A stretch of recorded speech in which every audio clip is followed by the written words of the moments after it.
Hello everyone, আসসালামু আলাইকুম। আশা করি সবাই অনেক বেশি ভালো আছেন।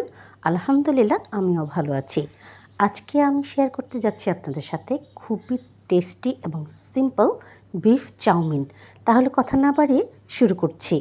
এখানে আমি নিয়ে নিয়েছি চপ করে রাখা ক্যারেট, বিন, বিফ সেদ্ধ, ক্যাপসিকাম, পেঁয়াজ কুচি, রসুন কুচি, কাঁচামরিচ আর কিছু মশলা। একটি কড়াইতে আমি প্রথমেই দিয়ে দিয়েছি পরিমাণ মতো তেল। আর তেল যখন গরম হয়ে গেছে, এখানে আমি দিয়ে দিয়েছি চপ করে রাখা 2টি পেঁয়াজ, 4 থেকে 5 কোয়া রসুন কুচি।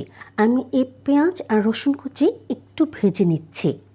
Please subscribe to my channel and press the bell icon, তাহলে নোটিফিকেশনটি সবার আগে আপনার কাছেই যাবে আর ভিডিওটি সবার আগে আপনি দেখতে পাবেন।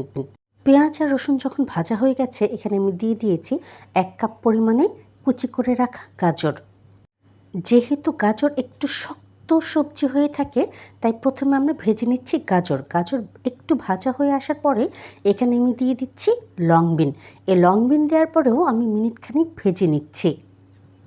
Please do like, comment, share more and more. তাতে করে আমি অনেক বেশি মোটিভেট হয়ে যাই, আমার ভিডিও বানানোর আগ্রহ অনেক বেশি বেড়ে যায়, আর সেই ভিডিওগুলো আমি আপনাদের সাথে শেয়ারও করতে পারি। আর এই পর্যায়ে এখানে আমি দিয়ে দিয়েছি কেটে রাখা একটি ক্যাপসিকাম। ক্যাপসিকাম দিয়ে নিয়ে আমি সবজিগুলোকে খুব ভালো করে একটু ভেজে নিচ্ছি।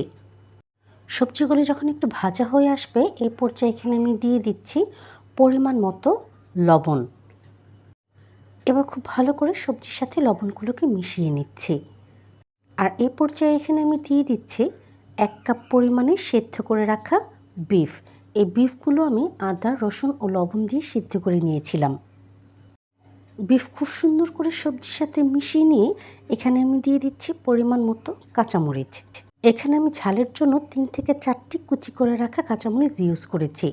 সেদ্ধ করে রাখা নুডলসগুলো দেওয়ার পরে এখানে আমি দিয়েছি 1/2 চা চামচ পরিমাণে আজাইনোমোটো, 1/2 চা চামচ পরিমাণে গোলমরিচের গুঁড়ো, 1 চা চামচ পরিমাণে চিনি, 1 টেবিল চামচ পরিমাণে ডার্ক সয়া সস ও 3 টেবিল চামচ পরিমাণে টমেটো কেচাপ।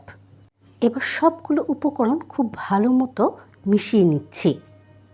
আপনারা অনেকেই আছেন যারা রেগুলার আমার ভিডিও দেখে থাকেন, কিন্তু কোনোভাবেই সাবস্ক্রাইব করে দিচ্ছেন না আমার ইউটিউব চ্যানেলটিকে। আপনাদের কাছে আমার একটি রিকোয়েস্ট থাকছে, আপনারা অবশ্যই সাবস্ক্রাইব করে দিবেন আমার ইউটিউব চ্যানেলটিকে।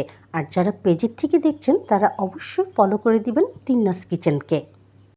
খুব সুন্দর করে নুডলসগুলোকে মিশিয়ে নিচ্ছি আমি মশলার সাথে।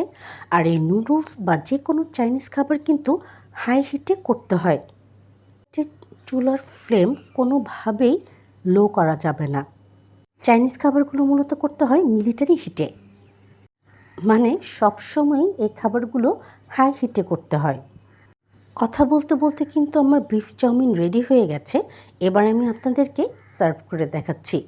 দেখতেই পাচ্ছেন দর্শক, কী পরিমাণে চমৎকার লাগছে দেখতে। আর আলহামদুলিল্লাহ, এর টেস্ট হয়ে থাকে অসাধারণ। আপনারা একবারের জন্য হলেও আমার এই রেসিপিটি অবশ্যই ট্রাই করে দেখবেন। আর ভিডিওটি ভালো লাগলে অবশ্যই লাইক, কমেন্ট, শেয়ার করে দিবেন। দেখা হবে পরের কোনো নতুন ভিডিওর সাথে। ধন্যবাদ।